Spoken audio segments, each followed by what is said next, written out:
जे इथं काही गावचे आजूबाजूचे, मी एक इस्लापूरचा प्रॉपर नागरिक आहे. आमचं इस्लापूर गाव एवढं मोठं आहे. या इस्लापूर, वाळकी, रोडानाईक तांडा, परोटी तांडा, नंदगाव, इरेगाव, बोरी, मुरली,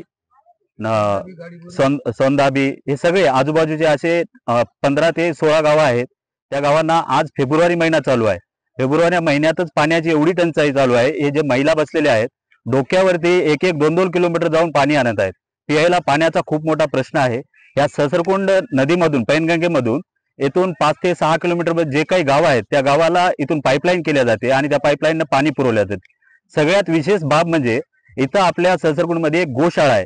त्या गोशाळेमध्ये गायी असताना त्या गायीला, जनावराला प्यायला पाणी नाही.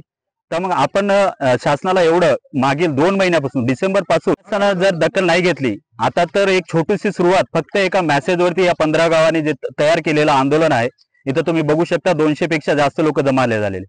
अच्छा, ह्या एका दिवसामध्ये जर आम्हाला न्याय नाही मिळाला तर आमचे लहान लहान लेकरं घेऊन आम्ही रोडवरती उतरू आणि सगळा चक्का जाम, हे किनवट जे काही महामार्ग आहेत, हे सगळा चक्का जाम करण्याची आमची तयारी आहे.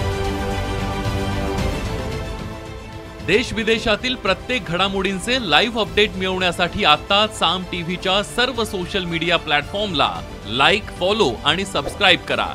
तसंच सर्व नोटिफिकेशनसाठी बेल आयकॉन प्रेस करायला विसरू नका.